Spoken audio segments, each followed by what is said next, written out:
हवाले से भी, क्योंकि बच्चों का फ्यूचर जुड़ा हुआ है इसके साथ। और पेरेंट्स की अगर ये ट्रेनिंग ठीक है,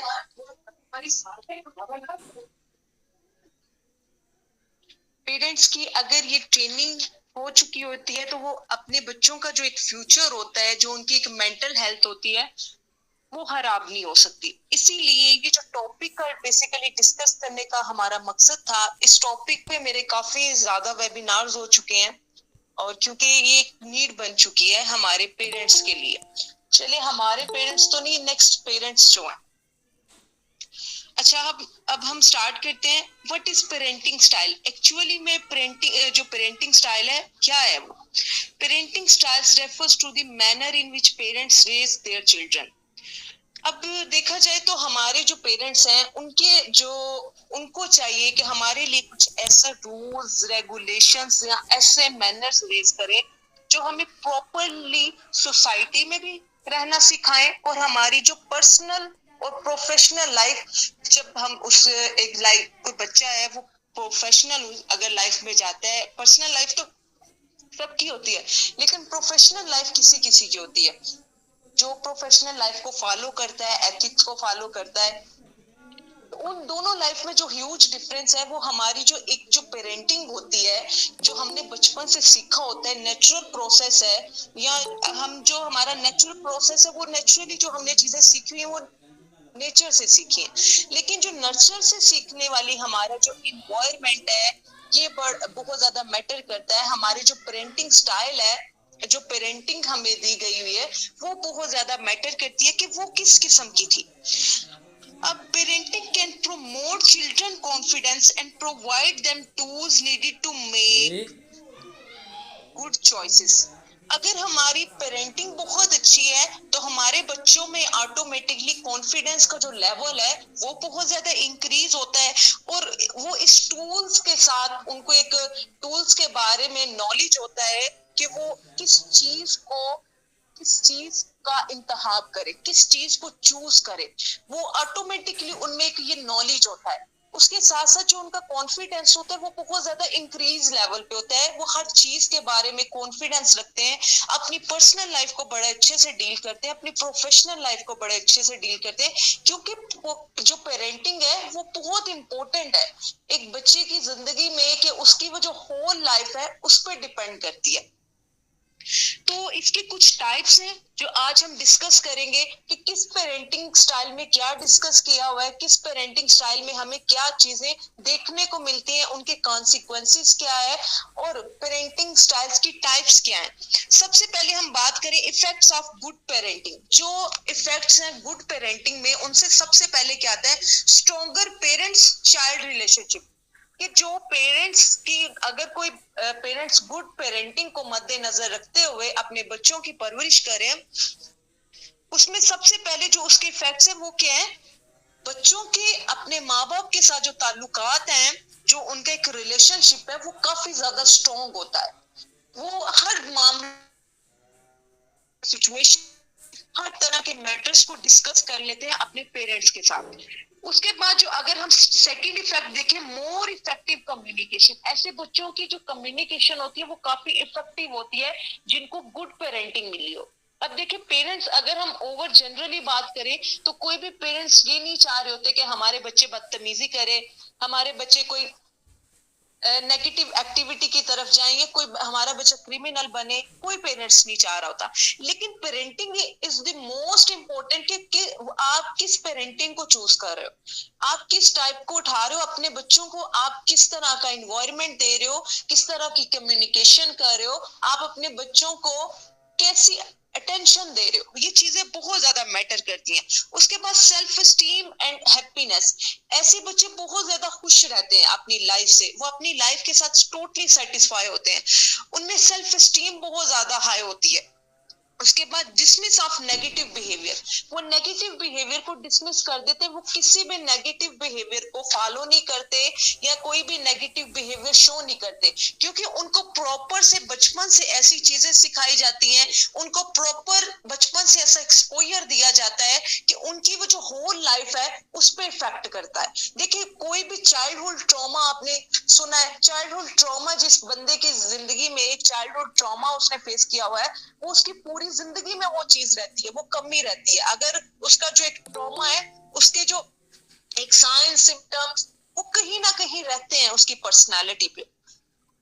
उसके बाद सबसे पहले जो पेरेंटिंग स्टाइल की टाइप है वो है परमिसिव पेरेंटिंग स्टाइल। अब इसमें क्या है, ऐसे पेरेंट्स क्या करते हैं, रूल तो सेट करते हैं लेकिन उनका एक स्ट्रक्चर नहीं बनाते। लाइक एक पेरेंट्स ने रूल तो बना लिया, ऐसे पेरेंट्स जो परमिसिव पेरेंट्स होते हैं वो क्या करते हैं, रूल बनाते हैं। लाइक आज हमने अपने बच्चों के रूल सेट कर लिए, लेकिन सेकंड डे उन्होंने उस पर कोई वर्क नहीं किया, उसको कोई स्ट्रक्चराइज ही नहीं किया कि हमारे बच्चे उस रूल को फॉलो कर रहे हैं कि नहीं कर रहे।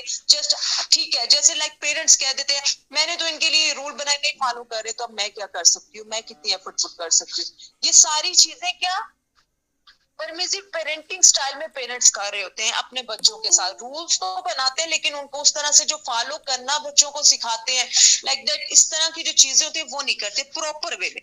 लो एक्सपेक्टेशंस, ऐसे जो पेरेंट्स होते हैं इनकी अपने बच्चों से जो एक्सपेक्टेशंस होती हैं वो काफी ज्यादा लो होती हैं। इनको कोई अपने बच्चों से एक्सपेक्टेशंस नहीं होती कि हमारे बच्चे ये करेंगे, हमारे बच्चे वो करेंगे, या बच्चों को कहते हैं कि हमें आपसे ये एक्सपेक्टेशंस है, आपने ये करना है, इन एक्सपेक्टेशंस के ऊपर पूरा उतरना है। नो, इनको किसी चीज से कोई फर्क नहीं पड़ता कि इनके बच्चों इनकी कोई एक्सपेक्टेशंस है भी है कि नहीं। उसके बाद parenting are response but not demanding, कि ये पेरेंटिंग तो बहुत एक जैसे लाइक रिस्पॉन्सिबल जो हो के एक लाइक उनको कोई चीज चाहिए प्रोवाइड कर रहे हैं, कोई अगर उनको हैप्पीनेस चाहिए उनको दे रहे हैं, उनको कोई भी चीज से ना नहीं करे, उन्होंने कुछ उनको कुछ चाहिए है इन्होंने उसी टाइम प्रोवाइड करना है।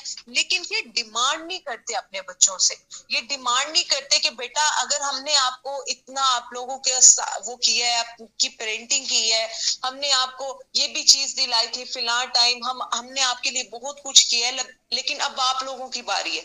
ये अपने बच्चों से कोई डिमांड इस तरह की करते, जैसे कि अच्छे पेरेंट्स होते हैं लेकिन बच्चों से कोई डिमांड नहीं करते, बच्चों को अच्छे बुरे का नहीं समझाते, जस्ट अपनी ही एफर्ट पुट कर रहे होते हैं बच्चों पे। उसके बाद usually very loving, give complete freedom, ये अपने बच्चों के साथ बहुत ज्यादा प्यार करते हैं, उनको कंप्लीट फ्रीडम दी होती है, कोई इन्होंने रिस्ट्रिक्शन नहीं लगाई होती, कोई बच्चों को रूल फॉलो करना नहीं सिखाते। जस्ट इन्होंने क्या किया होता है, बस अपने बच्चों को बेइंतहा प्यार देते हैं और उनको फुल आजादी दी होती है कि वो जो मर्जी करें, बस हमारे बच्चे खुश रहने चाहिए। उसके बाद टू मच फ्रेंडली, ये अपने बच्चों के साथ बहुत ज्यादा फ्रेंडली होते हैं, हंसते हैं खेलते हैं अपने बच्चों के साथ, बहुत ज्यादा फ्रेंडली होते हैं, जैसे फ्रेंडली टॉक करते हैं। उसके बाद they provide them protective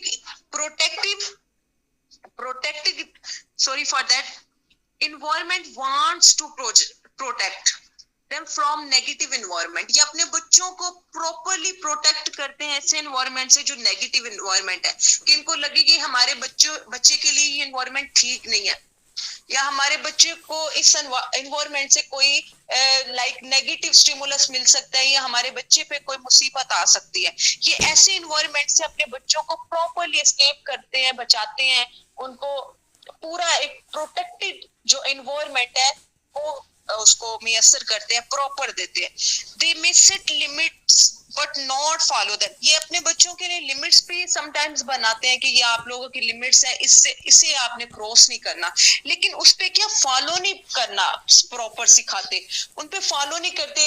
like जैसे हम किसी मोटिवेशनल स्पीकर को सुनते हैं एक दो दिन तक, तो हमारा एक जो पैशन होता है वो काफी ज्यादा बूस्ट हुआ होता है, पीक पे होता है, हमने ये करना है, हमने वो करना है, लेकिन जैसे ही उसका असर खत्म होता है हम प्रॉपर उसी कंडीशन में आ जाते हैं कि ओके ठीक है कल करूंगा, आज नहीं दिल करा परसों करूंगा, इस तरह के ये बनाते हैं लिमिट्स रूल्स लेकिन उसको प्रॉपर फॉलो नहीं करते। They may say no but do yes when child, कि बच्चों को फॉर एग्जाम्पल ऐसे जो पेरेंट्स होते हैं ये बच्चों को समटाइम मतलब किसी चीज के बारे में ना तो कर देते हैं, लेकिन इनके जो बच्चे होते हैं, ऐसे बच्चे के अपने पेरेंट्स को एक जो यस है उस पे क्या कर लेते हैं, मना लेते हैं, और ये काफी जल्दी मान जाते हैं जब इनके बच्चे इनको प्रॉपरली कहते हैं नहीं हमने ये करना है, प्लीज मान जाए। अपने फादर मदर को इस तरह से कह रहे होते हैं कि नहीं हमने इस जगह पे जाना है, लेकिन वो समटाइम्स कहते हैं कि नहीं जाना। मोस्टली ये अपने बच्चों को ना नहीं करते, लेकिन जब समटाइम्स करते हैं तो ऐसे बच्चे अपने पेरेंट्स को अग्री कर लेते हैं काफी जल्दी, और ये अग्री भी हो जाते हैं। उसके बाद ऐसे बच्चे जो हैं, ऐसे जो पेरेंट्स हैं, वो अपना कोई भी डिसीजन बच्चों पे नहीं थोपते कि ये हमारा डिसीजन है, जो बच्चों ने डिसीजन लिया है उस पे कहते हैं ओके कोई मसला नहीं है। ऐसे पेरेंट्स क्या करते हैं, अपने बच्चों को फुली आजादी देते हैं, उनको फ्रीडम देते हैं, उनको प्रोटेक्टेड इन्वायरमेंट देते हैं, और उनसे कोई एक्सपेक्टेशंस नहीं होती। उसके बाद क्या करते हैं ऐसे parent, these parent often step it only if there is a serious problem.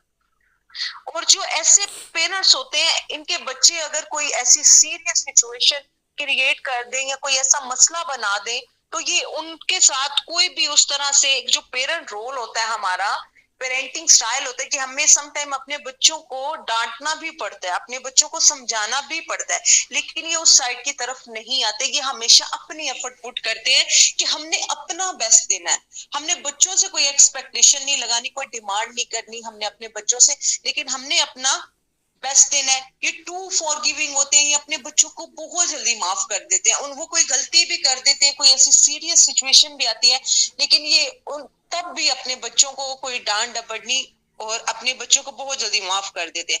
अब जो इसके आउटकम्स निकलते हैं, आउटकम्स फ्रॉम परमिसिव पेरेंटिंग, ऐसे बच्चे बहुत ज्यादा अग्रेसिव होते हैं, वो छोटी छोटी बात पे गुस्सा करते हैं, क्योंकि उनको अपने घर के इन्वायरमेंट से ऐसी आदत पड़ी हुई होती है, वो किसी की बात नहीं सुनते, और बहुत जल्दी अग्रेस में बहुत ज्यादा अग्रेशन का जो बच्चे हैं, ये बहुत जल्दी अग्रेसिव हो जाते हैं। एग्रेशन का वो एक प्रॉपर जो एलिमेंट है इनमें बहुत ज्यादा होता है।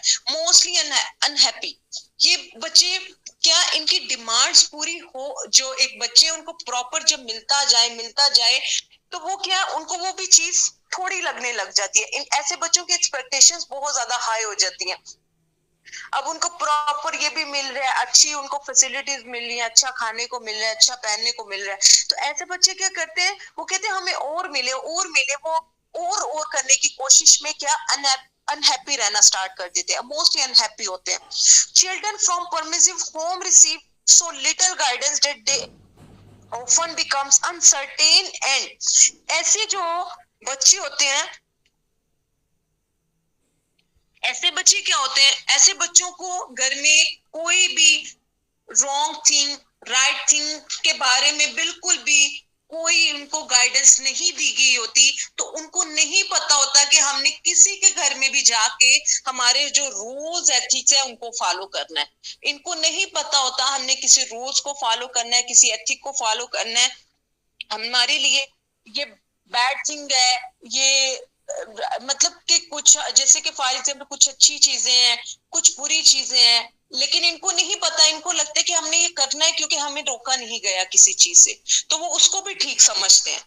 उसके बाद इनकी जो एकेडमिक परफॉर्मेंस होती है वो बहुत ज्यादा लो होती है, क्योंकि ऐसे पेरेंट्स को अपने बच्चों से कोई एक्सपेक्टेशन नहीं होती, वो अपने बच्चों को उस तरह से कोई भी चीज का एक जो डिमांड नहीं करते कि आप कितने मार्क्स आने चाहिए, आपकी एकेडमिक परफॉर्मेंस इतनी होनी चाहिए, 100% मार्क्स आने चाहिए, नो। वो क्या इस उनके ऊपर कोई उस तरह से रिस्ट्रिक्शन नहीं लगाई जाती, तो वो बहुत पुअर होती है। उसके बाद डस नॉट रिस्पेक्ट रूल्स, ऐसे बच्चे किसी भी रूल की कोई रिस्पेक्ट नहीं करते। ट्रबल इन रिलेशनशिप, ऐसे बच्चे किसी रिलेशनशिप में उस तरफ काफी इनको मुश्किलात आती हैं कि इनको नहीं पता कि हमने किसी रिश्ते के साथ कैसे चलना है, हमने किसी रिश्ते में कैसा अपना बिहेवियर शो करना है। उसके बाद लेस रिस्पॉन्सिबल, ऐसे बच्चे बहुत कम जो होते हैं रिस्पॉन्सिबल होते हैं, इनको कोई भी इस साथ से जिम्मेदारी नहीं होती, को नहीं पता कि रिस्पॉन्सिबिलिटी का भी कोई एलिमेंट है, इस चीज से ये वाकिफ नहीं होते, क्योंकि parenting style is most important कि आप अपने बच्चे को क्या सिखा रहे हैं। उसके बाद नेग्लेक्ट पेरेंटिंग स्टाइल, इसमें क्या पेरेंट्स होते हैं cold unresponsive, no rules no discipline neglect behave.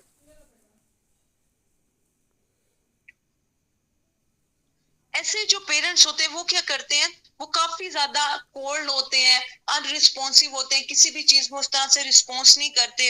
इन्होंने इन ऐसे जो पेरेंट्स होते हैं इन्होंने कोई रूल्स नहीं बनाए होते कि ये हमारे घर के रूल्स हैं या ये मेरे बच्चों के लिए मैंने ये रूल्स बनाए हैं। कोई डिसिप्लिन नहीं सिखाते, टोटली अपने बच्चों को इग्नोर करते हैं हर मामलात में। नेग्लेक्ट बिहेव होता है, अब बच्चों को इग्नोर कर रहे होते हैं, अपने अपने काम में बिजी हैं, या पेरेंट जो ये दो फादर मदर दोनों क्या कर रहे हैं, जॉब कर रहे हैं, जस्ट अपने अपने कामों में बिजी हैं, अब बच्चों को कोई टाइम नहीं दे रहे, बच्चों पे कोई इनकी नजर नहीं है। वो नेग्लेक्ट पेरेंटिंग स्टाइल होता है। Outcomes from neglect parenting, lower academic performance, ऐसे बच्चों की परफॉर्मेंस काफी ज्यादा लो होती है क्योंकि इन पे कोई तवज्जो नहीं दी जाती, इनकी तरफ कोई ध्यान नहीं जाता। बच्चे स्कूल जा रहे हैं ओके, स्कूल से ट्यूशन जा रहे हैं ओके, खाना खा रहे हैं ओके, अगर किसी से मिल रहे हैं बात करें, कोई इंटरेस्ट नहीं। जैसे पेरेंट्स होते हैं अपने बच्चों पे नजर रखते हैं, हमारे बच्चे क्या कर रहे हैं, क्या खा रहे हैं, क्या पी रहे हैं, क्या वो पढ़ रहे हैं, उनकी जो एकेडमिक परफॉर्मेंस है वो क्या है, डज नॉट रिस्पेक्ट रूल्स। ऐसे बच्चों को रूल्स रेगुलेशन नहीं सिखाई जाती, ये टोटली जो है रिस्पेक्ट नहीं करते किसी रूल की। लो सेल्फ स्टीम, ऐसे बच्चों की जो सेल्फ स्टीम होती है वो काफी ज्यादा लो और पुअर होती है, को इनकी सेल्फ स्टीम बहुत ज्यादा लो होती है क्योंकि इनको नहीं सिखाया जाता अपने सोसाइटी में कैसे मूव कर रहे हैं, इन्वायरमेंट आपका कैसा आपको मिलता है या कैसे मिल सकता है, आप पे क्या हर्डल्स आ सकती हैं, क्या हार्डशिप्स आ सकती हैं, इनको किसी भी तरह का एक्सपोजर नहीं दिया जाता। इन्वॉल्व इन क्राइम और एनी नेगेटिव एक्टिविटी, ऐसे बच्चे क्राइम में और नेगेटिव एक्टिविटी में काफी जल्दी, बहुत जल्दी इन्वॉल्व हो सकते हैं क्योंकि ऐसे बच्चों को कोई भी उस तरह से वो एक जो है ऐसे बच्चों पे एक जो नजर होती है, परख होती है, वो नहीं रखी जाती। बच्चे किसी के साथ अपना मैटर शेयर करें, स्कूल कॉलेज फ्रेंड के साथ तो वो कर रहे हैं, लेकिन वो अपने पेरेंट्स से कोई भी बात नहीं कर सकते। अगर वो किसी नेगेटिव एक्टिविटी में इन्वॉल्व हो रहे हैं, पेरेंट्स को नहीं पता, उनको कोई रोकने वाला नहीं, समझाने वाला नहीं, वो जस्ट अपने अपने काम में बिजी हैं, तो उससे क्या होता है कि वो बच्चे काफी जल्दी इन्वॉल्व हो जाते हैं। इंक्रीज सुसाइड, ऐसे बच्चों को कोई सुनने वाला नहीं है, वो देखते हैं कि हमारे पेरेंट्स उस तरह हमें अटेंशन नहीं दे रहे, हमें कुछ चाहिए तो वो भी डरते हैं कि हम ये क्यों मांगे, तो उनको ये होता है हमें कुछ सुनने वाला नहीं, हमें तो टोटली इग्नोर किया जा रहा है। तो वो जो उनके अंदर की कोई सिचुएशन होती है, पर्सनल सिचुएशन होती है, या बाहर का कोई जो एनवायरनमेंट से उनको ऐसा कोई नेगेटिव स्टिमुलस मिलता है, वो किसी से शेयर नहीं कर सकते, ना अपने पेरेंट्स से, तो वो क्या करते हैं, सुसाइड जो थॉट्स होती हैं वो काफी ज्यादा इंक्रीज हो जाती हैं। हाइड फीलिंग्स, ऐसे बच्चे अपनी फीलिंग्स को हाइड करना स्टार्ट कर देते हैं। Bonding becomes weak between parents and their offspring, ऐसे जो बच्चे होते हैं इनके अपने पेरेंट्स के जो ताल्लुकात हैं वो काफी ज्यादा वीक हो जाते हैं, रिलेशन जो होते हैं वो काफी वीक हो जाते हैं, इनको उनके बगैर रहने की आदत हो जाती है, इनको उनके साथ जो शेयरिंग की है वो आदत नहीं होती, उनके साथ बैठने की, खाने पीने की आदत नहीं होती, बात करने की आदत नहीं होती, तो इससे क्या इनका रिलेशनशिप बहुत वीक हो जाता है। Mentally stability become very low, ऐसे बच्चों की जो मेंटली स्टेबिलिटी होती है वो काफी लो होती है, वो मेंटली स्टेबल नहीं होते, वो अपने किसी भी मामला को ठीक करने के कायल नहीं होते क्योंकि उनको इस तरह का कोई एक्सपोजर ही नहीं दिया जाता। आगे अथॉरिटेरियन जो पेरेंटिंग स्टाइल है इसमें क्या, cold, unresponsive, high expectations, strict rules, punishment, little communication.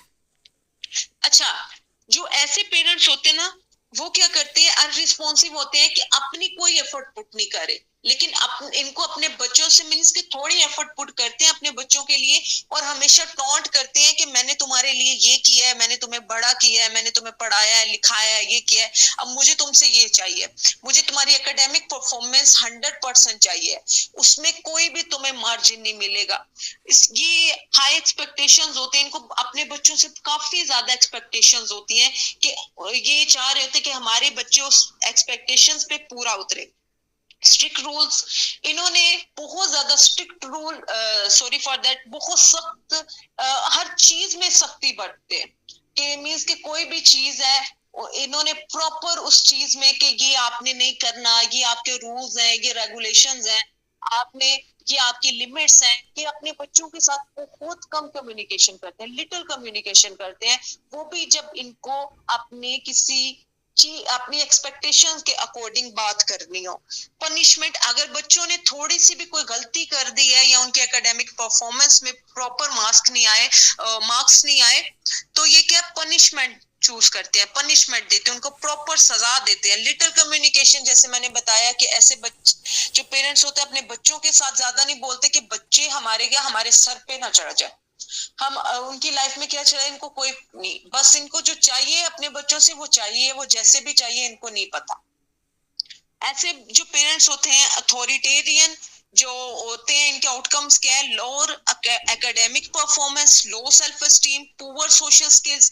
ऐसे बच्चों में कोई कॉन्फिडेंस नहीं होता, सोशल स्किल्स काफी ज्यादा पुअर होते हैं, सेल्फ एस्टीम बहुत लो होती है, परफॉर्मेंस, क्योंकि इनमें एक डर बैठा होता है कि मेरे मार्क्स नहीं आएंगे, तो मैं वो जो डर की वजह से ये और पुअर हो जाते हैं, क्योंकि ये मेंटली क्या स्ट्रेस ले रहे हैं, स्ट्रेस फील कर रहे हैं, एंजाइटी फील कर रहे हैं कि अगर हमारे मार्क्स ना आए तो मेरे फादर मुझे डांटेंगे या मेरी मदर डांटेगी या मेरे पेरेंट्स मुझे डांटेंगे, तो मैं क्या करूंगा, उसी चीज में उलझे हुए रहते हैं। Involves in depression and anxiety, जैसे मैंने बात की डिप्रेशन एंजाइटी, ऐसे बच्चों में काफी चांसेस होते हैं। हायर सुसाइडल थॉट्स, जब इनको लगे कि हमारे उस तरह से मार्क्स नहीं आएंगे एक प्रॉपर, तो ये क्या सुसाइड चूज करते हैं। अब मैंने रिसेंटली एक स्टोरी देखी, उसमें क्या था, एक बच्ची को आर्ट पसंद थी, लेकिन वो जो उसकी मदर थी वो बेसिकली डॉक्टर थी।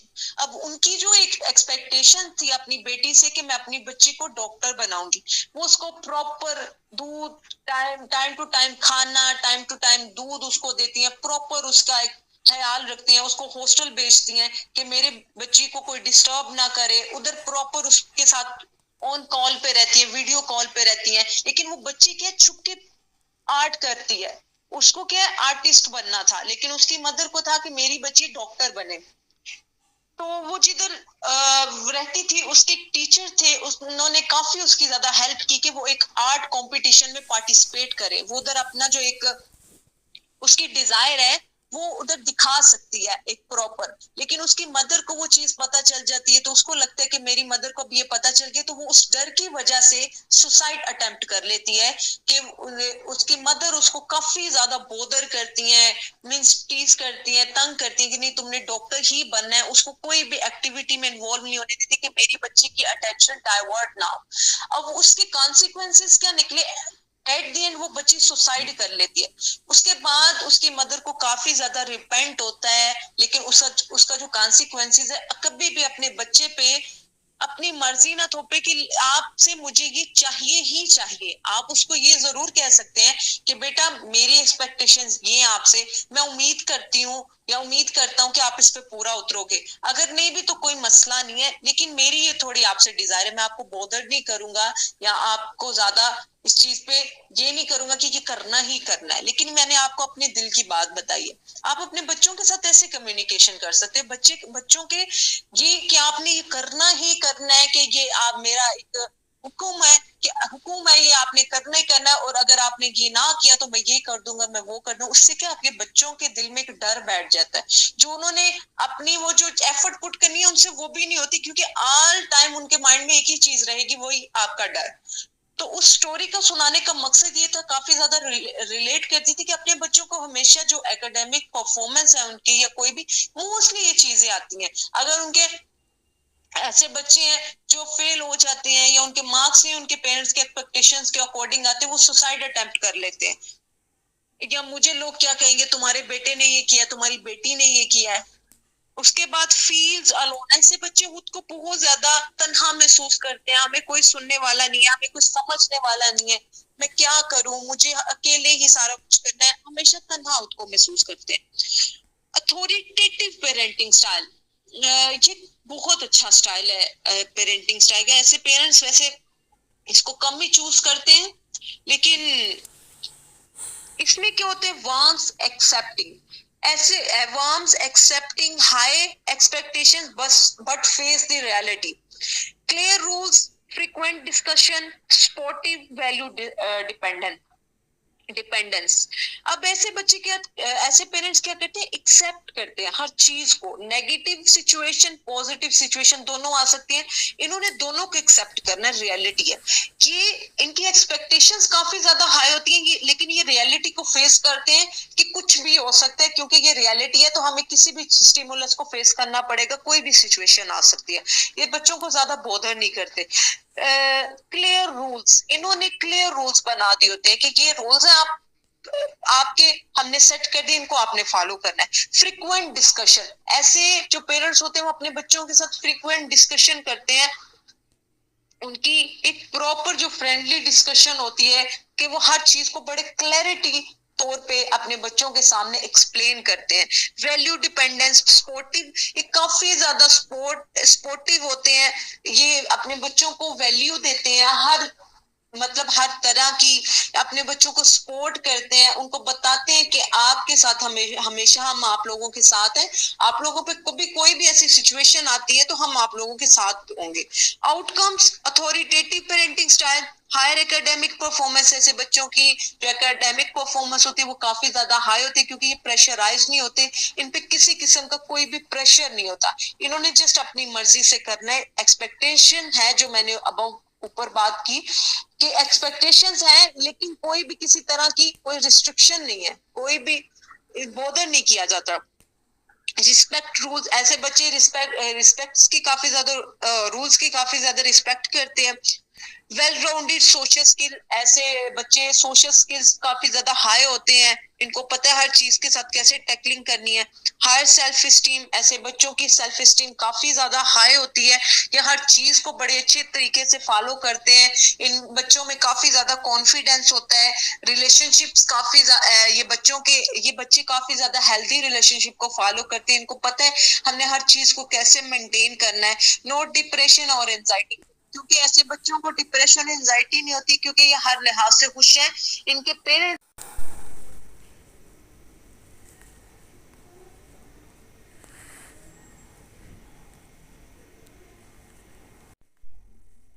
कोई भी फ्रीक्वेंट डिस्कशन है वो प्रॉपर करना सिखाते हैं, self esteem, confidence, social exposure देते हैं। इसके बाद parenting style results, authoritarian parenting की जो है वो हाई लो लो लो हाई लो। नेग्लेक्ट पेरेंटिंग में ऑल जितने भी कॉन्सिक्वेंसेज है वो सारे लो पे हैं, क्योंकि आप अपने बच्चों को टोटली नेग्लेक्ट कर रहे हो। Child outcomes, academic outcomes, self esteem, social skills, mental stability, discipline, success. Permissive parenting में एकेडमिक आउटकम्स मीडियम है, सेल्फ स्टीम हाई है, उसके बाद सोशल स्किल्स जो है मीडियम है, मेंटल स्टेबिलिटी हाई है, डिसिप्लिन लो है, और सक्सेस मीडियम है। अथॉरिटेटिव पेरेंटिंग में high high, authoritative parenting style के जो वो आउट रिजल्ट्स हैं वो टोटली उनमें हर चीज एक हाई परफॉर्मेंस पे है, हाई पीक पे है। Like higher academic performance high है, रिस्पेक्ट रूल्स हाई है, सोशल स्किल्स हाई है, हायर सेल्फ स्टीम हाई है, हेल्दी रिलेशनशिप जो है वो भी हाई पे है, नो डिप्रेशन और एंजाइटी। स्टूडेंट्स, इधर हमारा लेक्चर एंड हो गया। मैम बहुत शुक्रिया, आपने इस पे जो है ना वो वेबिनार करवाया और अपना नॉलेज शेयर किया, बहुत शुक्रिया। मतलब आपको आसानियां अता करे। जज़ाकल्लाह जज़ाकल्लाह। जैसे आपने बात की कसम, लिटरली हमारी सोसाइटी में ये चीजें बहुत ज्यादा बढ़ गई हैं कि टेक्नोलॉजी का दौर है, हर बच्चे को मोबाइल दे दिया गया है, वो अपना जितना भी टाइम स्पेंड करता है फ्री टाइम, वो जस्ट उसने क्या मोबाइल देख लिया या कोई भी इस तरह की।